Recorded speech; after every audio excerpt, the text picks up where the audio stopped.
తెలుగింటి వంటలకి స్వాగతం. ఇవాల్టి వీడియోలో మనం స్నాక్ రెసిపీగా ఎంతో టేస్టీ అండ్ సింపుల్గా చేసుకునే రవ్వ పకోడీని ఏ విధంగా తయారు చేసుకోవాలనేది ఈ వీడియోలో మనం తెలుసుకుందాము.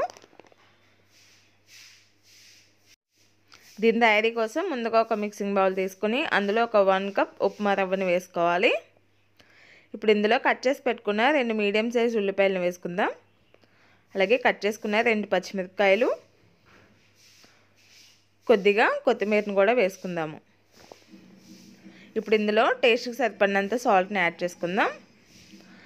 అలాగే చిటికెడు బేకింగ్ సోడాను కూడా యాడ్ చేసుకుందాం.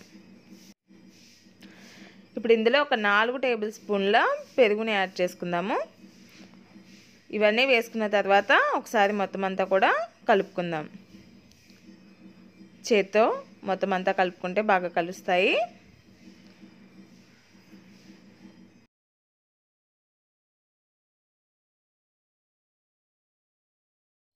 ఈ విధంగా కలుపుకున్న తర్వాత ఇప్పుడు ఇందులో కొద్దిగా వాటర్ని కూడా యాడ్ చేసుకుని ఒకసారి మొత్తం మళ్ళీ మిక్స్ చేసుకుందాం. సరిపడినన్ని వాటర్ వేసుకోండి.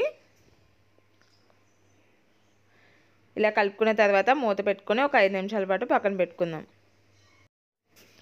5 నిమిషాల తర్వాత పిండి ఈ విధంగా కాస్త గట్టిపడుతుంది. మరీ గట్టిపడితే కనుక కాస్త వాటర్ని యాడ్ చేసుకుని మళ్ళీ కలుపుకోండి.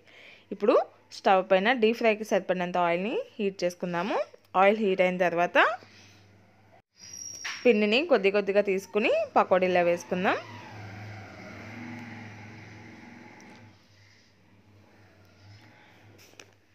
మంటని మీడియం ఫ్లేమ్లో పెట్టుకొని గోల్డెన్ కలర్ వచ్చేంత వరకు వీటిని ఫ్రై చేసుకుందాము.